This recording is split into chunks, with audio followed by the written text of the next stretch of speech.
Hey everyone, I'm Diego VITERI. Welcome to a new video, VITERI Boxing. Today I want to teach you how to slip punches. The slipping punches are fundamental because they connect with your counterattacks, and they also connect with your footwork. Whenever you want to do a pivot, you need some defense in order to move. So today I'll show you step by step the different types of slips you have and some drills that you could work at home. So let's begin.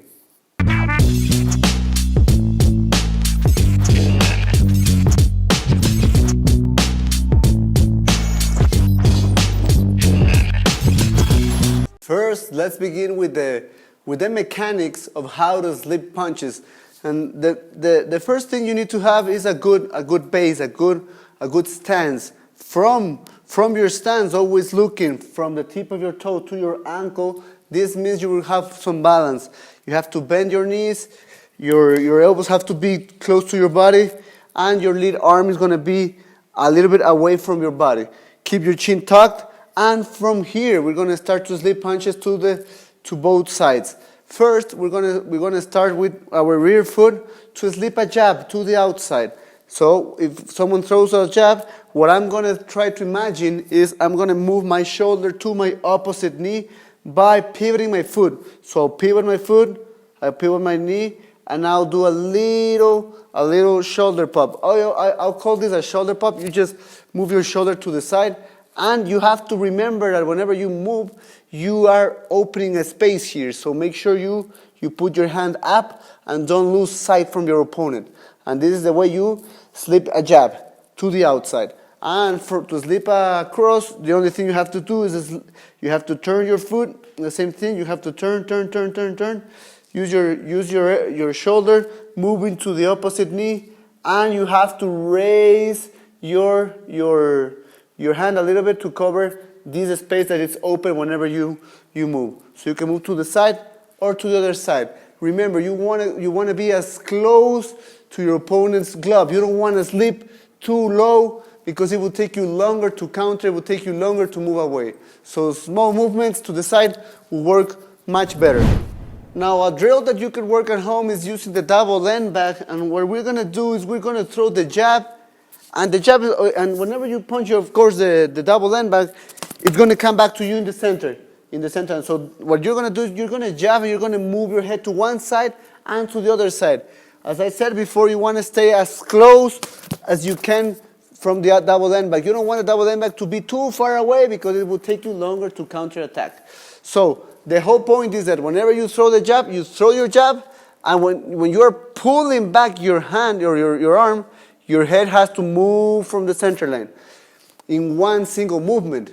You have to throw, and whenever I'm pulling, I'm moving my head. So whenever my hand is back into my stance or to my guard, my head is no longer in the center line. I push and I pull and I move away. I push and I pull and I move away.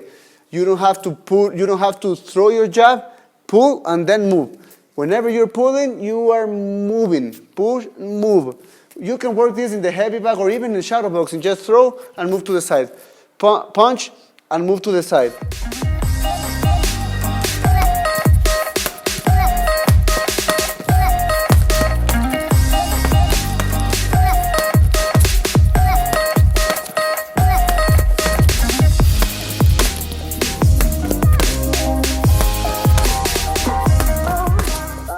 Now you know how to slip punches in the same position. You need to increase the reach you have with adding a step. This step is going to allow you, the first thing is that you can counter your opponent. If I'm here and he throws a cross, I'll flip the cross and I can't punch my opponent. I can't counter my opponent. So the first thing is this step I'll do the same thing, but adding a little step with my lead leg, just adding a step. With this step, I've just found a new angle. I have the distance, so I can actually punch my opponent. I can punch him down, or I can punch him in the head. So this little step will allow you to have more reach, and it will also be a better way to move your head farther away from your opponent without bending too much. So this will give me a lot more distance, a lot more angle in order to counter my opponent and to move my head a lot more. In addition to that, and the third way it helps you is that whenever you are looking for an angle using your footwork, this little step moving to the side will allow you to move. If I don't do a step, if I just slip here, it's really hard for me to move into an angle, do a shuffle like Mike Tyson or Lomachenko. From here, I'm too far away. So this will allow you to move into a better position and punch your opponent. So that's why you need to add these little steps. You can move. You can move moving your lead leg to the side, or you can move your rear leg to the side in order to have a better angle and more reach to connect to your opponent. So use these little steps with your slips and you will see the improvement. So a drill that you can work at home adding this step to your slipping punches is first you need to be in a distance where you slip the punch and you can't connect to your opponent. So this will force you to use the slip with the little step. From here, I will step and slip, and I'm gonna throw a hook to the body, hook to the head, and after finishing, we have to be responsible with our defense. So I'm gonna retreat. I'm just gonna retreat using a frame. Retreat using a frame. That's it. We're finishing. We're finishing with that. So we begin.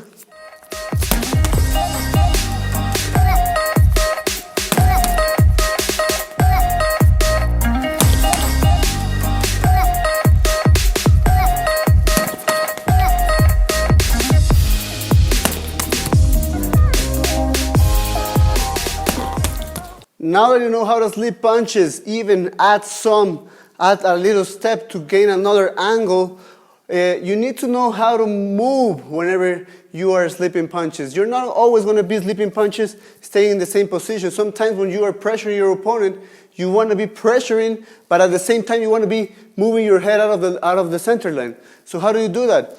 First thing is that you can't be turning your feet like this, because that would be too slow. It would look really funny. And what we have to do is we have to step. We just need to transfer the weight from one leg to the other. So the first thing, you start from your stance. If I'll do a little step with my lead leg, I will transfer my weight to my lead leg. This way. I'm moving from a center line. Then I step with my rear leg, and I'll move my weight to my rear leg. This is similar to Mike Tyson's peekaboo style. So I'll move one leg and the other. I move, and I'll do the same thing, moving backwards. And it's really important to move backwards. Whenever you are being pressured by your opponent, you want to be able to slip, maybe step and move to the side. So he will be pressured, you move, step and move to the side. So it's really important to move to both sides. You you step, and you move to the same leg you're stepping. Then you step back, you're stepping, and you're just stepping. That's it. You move forward, you step, you move, stepping, and moving your body. A good drill that you could work to be practicing your slipping punches while you're moving is using an agility ladder. What you're going to do is always think that the lead leg has to be a square forward or a square in front, and the rear leg is always a square behind, but always outside the ladder. So this will mean I'll have balance. If both legs are in the ladder, I'm not having balance. So always one leg is forward, one leg is backward, one is inside, and one is outside. So when I'm stepping forward, I'm going to step forward. I'm moving my head. To the same leg, and whenever I'll step with this one, I'll move to the side. So I'll be just stepping and moving. And the same thing whenever you're going backwards. You move one square back and my head out of the center line. Now my lead leg, and I'll do the same thing.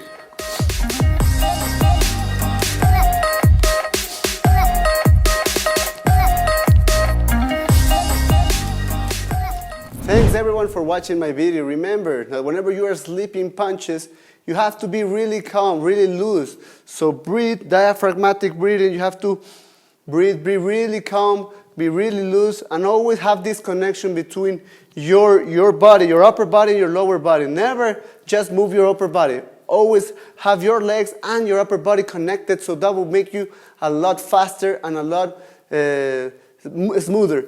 Remember, human chess is all about improving yourself as a person, helping others grow, And it's a philosophy, a way of life, or a new martial art, whatever you want to call it. So I'll see you next week. Leave me a comment below of what you want to learn next week.